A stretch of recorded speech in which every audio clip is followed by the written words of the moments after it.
président Pastef Ousmane Sonko doon amal samedi bi la weesu muy wàllum magistrature muy ancien régime bi muy situation économique muy diggam ak président de la République Bassirou Diomaye Faye ak ay alliés am na yu bëri ci ponk yooyu yëkkati na ci ay kàddu et puis bien avant meeting bi mi ngi doon wax naan il y aura la période d'après 8 novembre finalement qu'est-ce qui a changé ginnaaw li nga dégg keroog ci meeting bi Alaaji Daouda. waaw jërëjëf soxna Naata li ñu mën a jàpp lu nga xamante ne peut-être les gens vont être unanimes là-dessus c'est que mobilisation bi nekk na lu nga xamante mobilisation bi exceptionnelle la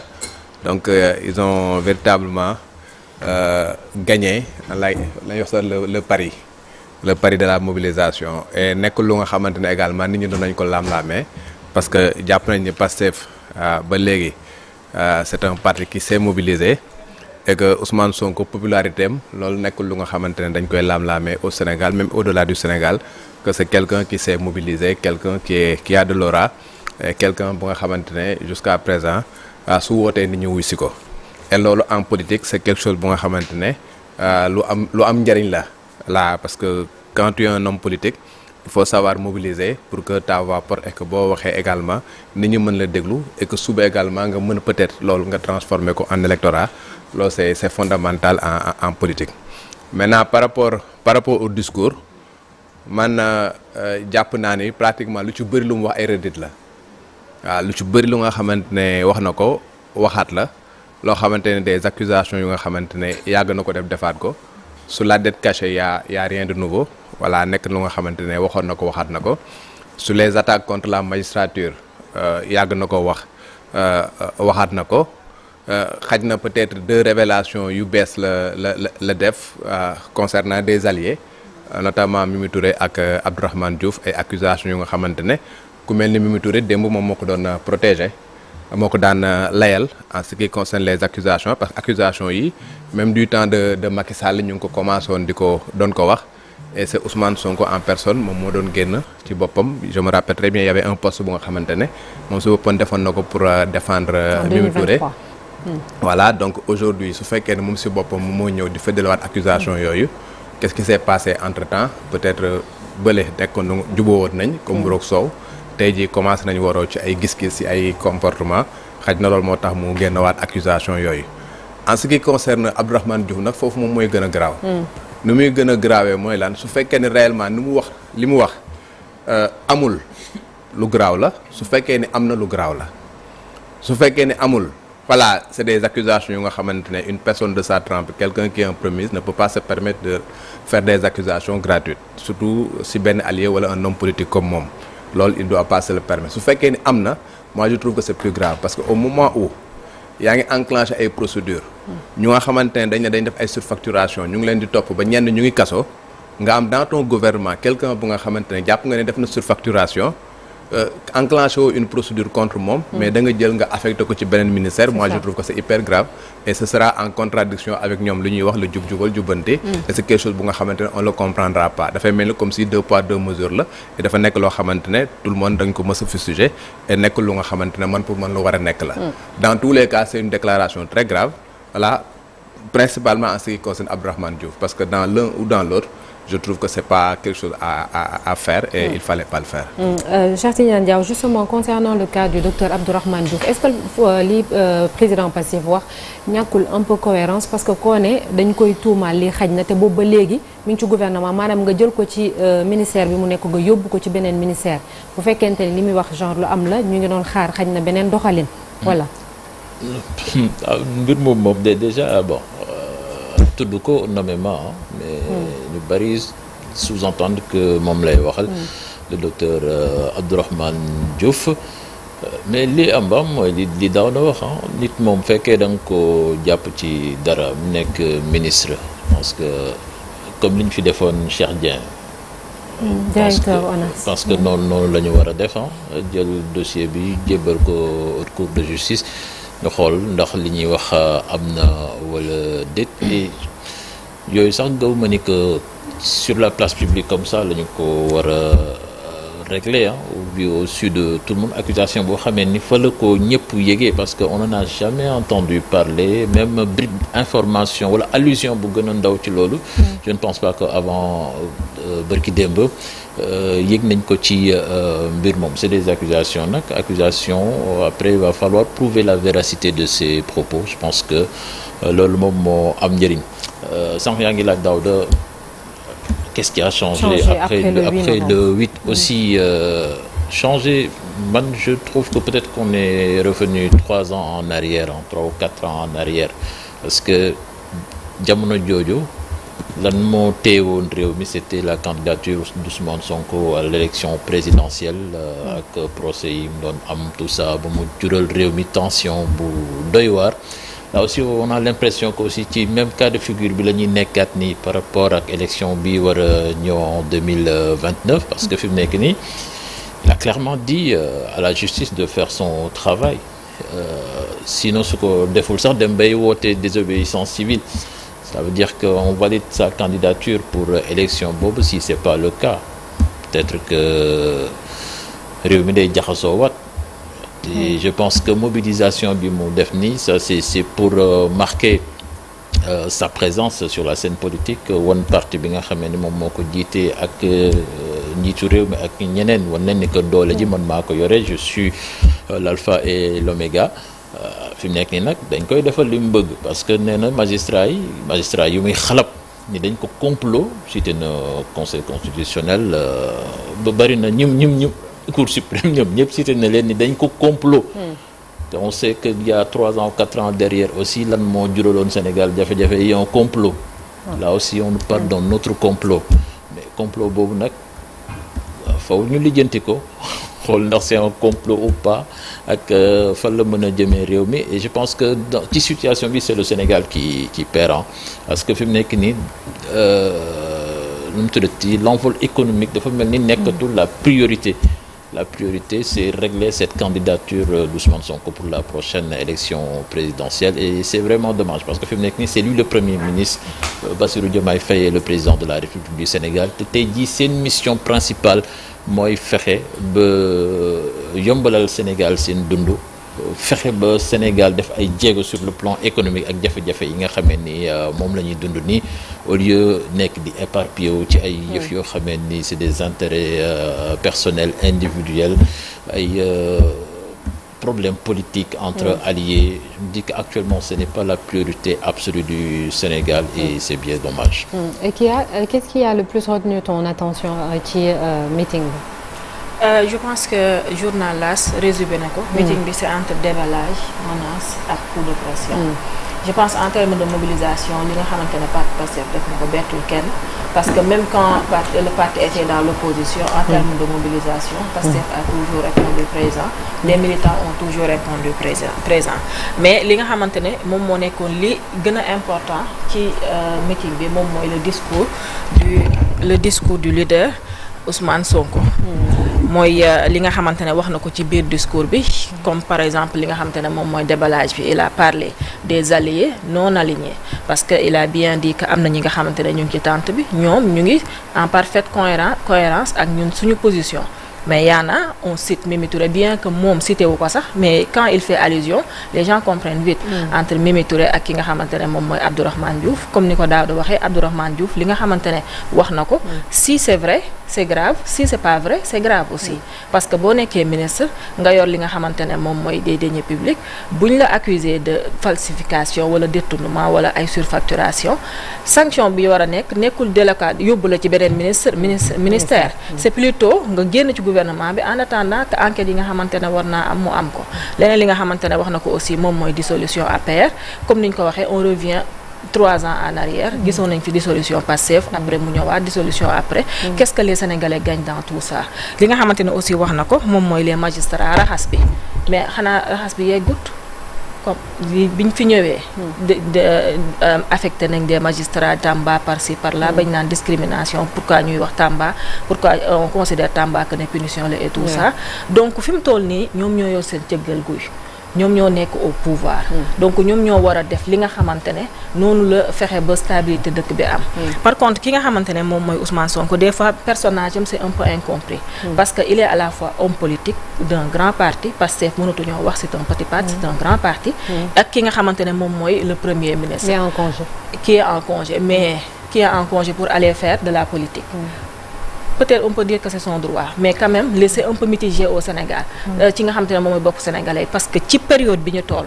nekkuñu vers des élections législatives yi ñëwagul. Sénégal mu ngi nekk dans des situations économiques yoo xam te ne c'est très dur nga wax après 8 novembre. Mais après 8 novembre situation sénégalais lan moo ci changé. pratiquement dara changé wut panier de la ménagère bi c'est toujours difficile facture taxes yi mu ngi fi toujours li nga xamante ne moom mooy on attend toujours aussi. exactement taux de chômage bi et tout ça mu ngi fi donc après 8 novembre nekkut li nga xamante ne moom mooy c'est vis-à-vis des Sénégalais par contre li ñu fi gis moom mooy tontonte am Ndiaye joxor Diop j'ai accusé telle personne m'a répondu donc moom lañ fi gis tout ce qu'on voit après le 8 novembre c'est purement politique il a mis aussi le président de la République devant ses responsabilités. On va voir aussi li nga xamante ne moom mooy la position du président de la République après li nga xamante ne Ousmane Sonko wax na ko parce que nee na bu séparation di am du jógee ci moom. donc ci kan lay jógee ñaanuñu séparation am ce qu'on veut moom mooy que ils sont arrivés à la tête de ce pays ci duo mais nañ ko yeggali ci duo mais nañ doxal réew mi. autre chose aussi qui s'est passé c'est le ñaxtu national. l'opposition quand même moi je considère que c'est échec là. parce que mënuñu ne dañuy def. c'est-à-dire même opposition bi ci démarche am on sent nettement que c'est Ousmane Sonko qui donne le tempo. Il a fallu que mu organiser terrain meeting pour que l'opposition réponde en disant que dafay def ñaxtu national mais ñaxtu national bi fu mu mujjee délocalisé ou annulé on n'a pas vu de leader politique quelques militants sur le terrain qui ont été gazés quelques arrestations c'est pas ça qui va être l'opposition de Pastef. Pour être l'opposition de Pastef il faudra se réorganiser encore et en plus defaat li nga xamante ne moom mooy opposition parce que dëkk dafa soxla opposition mënuñu toog derrière leurs écrans avec des communiqués et des tweets pensant qu'ils seront l'opposition de Pastef comme ça va pas se passer parce que arrivé à la tête de ce pays c'est des jeunes qui gèrent ce pays actuellement donc ñi nga xamante ne ñoom ñoo nekk ci opposition bi war nañoo xoolaat comment ils vont se réorganiser pas faire face mais une démocratie a besoin d'un parti au pouvoir mais aussi a besoin d'une opposition bien présente sur le terrain pour ñu mën a xam li nga xamante ne moom mooy xew ci réew mi. D'accord, merci beaucoup Kia. Chérif tamit dégg nañ ko en parlant du parti et du président de la République que njiitu réew mi Bassirou Diomaye Faye dafa war a bootu ci ginnaaw parti bi maanaam ñëw parti bi làq ko aussi juste pour montrer aux gens que xëy na divergence yi ñuy wax seen diggante amul. oui xam nga bon xoolee sax justement dañuy wax mais pour man principal destinataire de ce message c'est Bassirou Diomaye Faye le président lañ fox yëpp parce que mooy buum di buum moo yor ay décret et c'est vrai que ñeneen ñaa ngi tontu muy opposition bi lui c'est le président mënut a tontu mais moom la Sonko di waxal. et yaa ngi wax loolu aussi parce que ñoom dañ ne woon rupture bi ne woon rupture ñu ne bëggun un président di nekk chef de parti ils ont eu la chance d'avoir un président boo xamante ni nekkul chef de parti. c'était un secrétaire général bi mu demee kaso sax am na intérimaire boo xamante ni c'est Ayib Daffé moom moo koy mais il reste un militant simple du parti contrairement ak li ñu doon gis depuis Senghor Diouf Wade Macky nga xamante ñoom c'était des chefs de parti des fois sax confusion am bu campagne amee buñ ci bëggee bu doxlu ne dañuy def ay tournées économiques loolu amul et donc moom Bassirou aussi il a dit que il se met au-dessus de la mêlée maanaam moo tax mu jël à l'écart de gérer les affaires de la politique même si booy gouverner aussi politique mun ci ñàkk parce que politique tax nga yegg si fi nga doon yegg si et que nga téye mbir mi mais c'est Sonko le patron de Pastef et même ci fii Sénégal aussi bu dee li ngeen fi doon wax sànq ci wàllu mobilisation bi aussi loolu may na ko parce que yàlla may na ko xëy na mu am relation ak ses militants boo xamante ni ça dépasse même le cadre politique parce que boo gisee les réactions ak li nga gis vidéo yi nit ñi di fanaan foofu nit ñi jóge fu nekk ak lu mel donc loolu c'est peut-être ñi nga xamante ne ay sociologues lan ils peuvent étudier ça mais bu ñëwee wax dëgg yàlla am ci fond discours bi dañuy nemmeeku ay incohérences ci déclaration premier ministre parce que bu dee wàllu bonne gouvernance aussi maanaam foofu du tribunal ki luubal ak kii léebul wala ki ñu war a tëj justice moo ko war et li tax ñu koy éviter mooy ëllëg suñ ci jàppee ni comme li daal ñoom Farba Ngom waxoon na fi Agnam xam nañ ko koy fàttali chaque jour ce qu'il a fait ak Lat Diop tëkku nit ne dinaa la tëj ëllëg même bu dee kooko def na bu ko justice jàppee dañ naan kat parce que premier ministre bi moom moo ne woon daf la dëj comme ce qu'il a fait ak Pape Malick Ndour wala jeter les gens à pâture loolu moom c'est vraiment sa tasse de thé quoi taxaw ci mbooloo di menacer nit wala ngay tëkku nit il l'a fait dans l'opposition il continue également à le faire au pouvoir alors que c'est un premier ministre pas comme les autres parce que pouvoir yi nga xamante ne am na ko dans l'histoire du Sénégal on n'a jamais vu un premier ministre bu am yooyu mais bu dee yow ànd nga ak moom yaa baax soo àndut ak moom ñu traîner dans la boue parce que gis nañ fi méga meeting avant Terra meeting li ñu tuddee woon méga meeting ca Dakar Arena Jean-Michel Sène mi jiite Azer dafa jàppoon ci loxo bi ne defu dara seetal ko Cheikh Tidiane Dièye mu seetal ko et cetera te ñooñu ñoo àndoon ak moom à l'époque Mimi Touré ak Abdourahmane Diouf ñi ngi ànd ak waxu leen woon dara donc bi ñu amee réeroo wala nanga wala bokkuñ gis-gis nga gis nga leen saraxa na leen ci kanamu Sénégal yi loolu je pense que du loo xamante ni logique la et que yéen a koy wax sànq ministère bi nga xamante ne mooy ministère environnement du ministère bu ndaw sànq Diaw journal bi maa ngi gis mu ubbee waa Sonaged dépendre toon ci ministère de l'environnement urbanisme la nekkoon tout comme la direction du cadre de vie ak ay promogé ak yooyu mais yooyu boo xoolee sax ci dernier remaniement bi dañ leen a jëlee ci urbanisme jox ko docteur Abdourahmane waaw mel ni kon renforcer alors que nit koo xamante ne nga jubut nga koy renforcer waxuma dara sax mais nga jox ko ministère boo xamante ni biñ koy accusé mi ngi Brésil ministère la boo xamante ni maa ngi koy wax ko la dernière fois ne presque ministère des affaires étrangères bis la parce que doo toog ci réew mi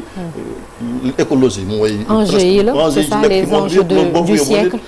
moo gën a stratégique ministère de l'enseignement supérieur nga xam ne ay problème yi kese la budget ba fa nekk sax daanaka lu ci bëri fonctionnement la étudiants yeeg enseignants yeeg fonctionnement ñoom ñoo ko utiliser boo taxawee ni da nga koo toxal alors que bërki démb boo njaay fii am na fi kaaw ONAS boobu nga xamante ni directeur bi defu fa 2 mois ñu ne doon ku faa jële parce que dañu am loo xamante ni ñu koy reproché loolu c'est un sérieux problème bu nit defee na ko su dul noonu je pense que am na ay rapport am fi Aminata Touré aussi ba mu koy défendre xamoon na loolu parce que ce rapport de l'IGE dont on parle là mi ngi circuler sur les réseaux sociaux am na ci ay bu yoo xamante ni gisoon nañ ko ci mais parce que yéen a àndoon yéen a bokk jëmmukaay rek ngay def loolu je pense que loolu day loo xamante ni mënta am te alibi aussi amatul bientôt ça va faire 2 ans Ousmane Sonko est premier ministre avec beaucoup de pouvoir comme je l'ai dit mi ngi doxal li am solo mooy saafara yi yaa ñu waxoon système bi am nga occasion pour changer système bi moo fi waxoon magistrat yi yéen a ngi fàttaliku avant conseil supérieur de la magistrature bi nga xamante ni ci la am changement yi am ba ñu fi nekkoon su Macky Sall te kii di ko wax ñoom Maham Diallo ñoom Abdou Karim Diop ak Mamadou Seck ñu yóbbu Tambacounda ñooñu daf ñu il nous avait promis que dinañ def raxas boo xamante dañ koy def loolu am na magistrat yaa ngi fi donc mais les magistrats là ils font le travail et maintenant ce qui disait que Ousmane Diagne mooy problème mu justice donc loolu amut parce que bu dee indépendance dañ bëgg dañuy bàyyi justice bi def liggéeyam du premier ministre xëy na moom mooy wax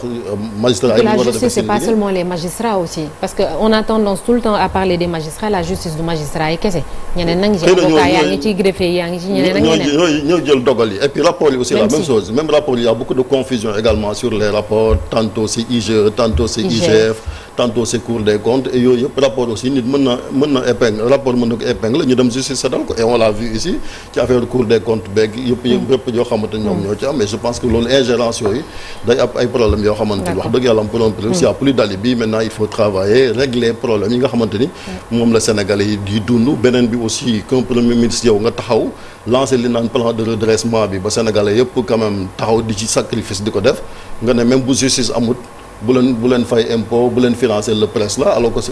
bu nit ñi place